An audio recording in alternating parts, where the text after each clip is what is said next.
नमस्कार दोस्तों, कैसे हैं आप सब। आज हम एक और नई कथा लेके आए हैं।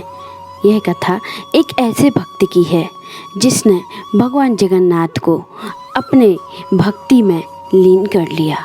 ये कहानी है साल्वेग की। साल्वेग जो कि एक मुस्लिम भक्त थे। तो चलिए कहानी स्टार्ट करते हैं। हर साल आषाढ़ मास की द्वितीया को भगवान जगन्नाथ अपने भाई बलराम और बहन सुभद्रा के साथ अपनी मौसी के घर जाते हैं। पुरी में जगन्नाथ मंदिर में 3 सजे धजे रथ रवाना होते हैं। इनमें सबसे आगे बलराम जी का रथ, बीच में बहन सुभद्रा का रथ और सबसे पीछे जगन्नाथ जी का रथ होता है। यात्रा के दौरान भगवान जगन्नाथ का रथ एक मुस्लिम भक्त साल्वेग की मजार पर कुछ देर के लिए रुक जाता है। धार्मिक मान्यता है भगवान भाव के भूखे होते हैं, वह अपने भक्तों में भेद नहीं करते। यह बात हर साल उड़ीसा के पुरी में आयोजित होने वाली जगन्नाथ रथ यात्रा के दौरान देखने को मिलती है। इस रथ यात्रा के दौरान भगवान जगन्नाथ का रथ एक मुस्लिम की मजार पर रुक जाता है। यह मुस्लिम भगवान जगन्नाथ जी का अनन्य भक्त था, लेकिन मुस्लिम होने के कारण उसे कभी मंदिर में प्रवेश नहीं मिल पाया। वह भगवान के दर्शन के बिना ही दुनिया से चला गया। लेकिन मरने के पहले उसने कहा था कि मेरी भक्ति अगर सच्ची है तो प्रभु मेरी मजार पर जरूर आएंगे, और कुछ समय बाद यह बात सच साबित हो गई। पुराने किस्से कहानियों में बताया गया है कि एक बार जगन्नाथ जी का यह मुस्लिम भक्त साल्वेग अपने भगवान के दर्शन के लिए मंदिर नहीं पहुंच सका। फिर उसके मरने के बाद जब उसकी मजार बनी तो जगन्नाथ जी का रथ खुद व खुद उसकी मजार पर रुक गया और कुछ देर तक आगे नहीं बढ़ा।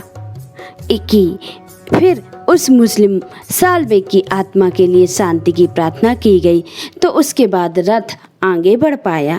तब से हर साल रथ यात्रा के दौरान रास्ते में पड़ने वाली साल्वेग की मजार पर जगन्नाथ जी का रथ रुक जाता है। 17वीं शताब्दी में जहांगीर कुली खान लालबेग, जिन्हें लालबेग के नाम से जाना जाता था, वह मुगल सम्राट जहांगीर के शासनकाल 1607 से 1608 के दौरान बंगाल के सूबेदार थे। उड़ीसा के एक सैन्य भ्रमण के दौरान उनकी मुलाकात स्नान से लौट रही एक सुंदर ब्राह्मणी महिला से हुई। वह विधवा थी, लेकिन लालबेग उसकी सुंदरता से मंत्रमुग्ध होकर अपने घर वापस ले आया। दोनों में प्यार हो गया और उन्हीं से एक बेटा हुआ जिसका नाम उन्होंने साल्वेग रखा। यही वह किंवदंती एक दिलचस्प मोड़ लेती है। जैसे ही वह बड़ा हुआ, साल्वेग अपने माता पिता के अभियानों में शामिल हो गया। दुर्भाग्यवश लालबेग युद्ध में मारा गया और साल्वेग गंभीर रूप से घायल हो गया। भगवान जगन्नाथ जी की भक्ति उसकी माँ ने उनसे बचाने के लिए प्रार्थना की और अपने बेटे के असाधारण रूप से स्वस्थ होकर जीवन यापन किया। इस चमत्कार से साल्वेग को भगवान जगन्नाथ जी का परम भक्त बना दिया। साल्वेग भगवान विष्णु की ओर आकर्षित हुए और उन्होंने अपनी माँ से जगन्नाथ जी के बारे में पूछा। उन्होंने भगवान जगन्नाथ के बारे में बताया। उनकी लगन उन्हें पूरी ले गई, लेकिन मुस्लिम आस्था के कारण उन्हें प्रवेश नहीं मिला। इससे विचलित हुए वह साल्वेग वृंदावन की पैदल तीर्थ यात्रा और साधुओं की संगति में एक तपस्वी का जीवन व्यतीत करने लगे। ऐसा कहा जाता है कि वह श्री कृष्ण के सम्मान में भजन गाते थे, फिर भी वह भगवान जगन्नाथ के दर्शन के लिए लालायित रहते थे।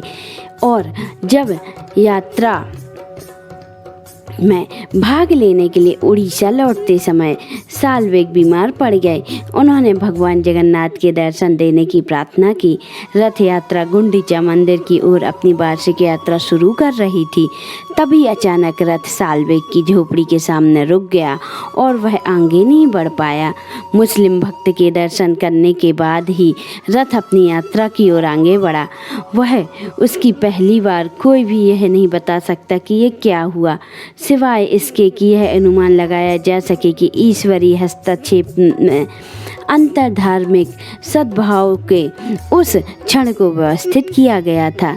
किंवदंती के अनुसार जब रथ साल्वेग के सामने आगे आया और अपना अलिखित पड़ाव डाला तो पुरी के राजा और मंदिर पुजारी चिंतित हो गए।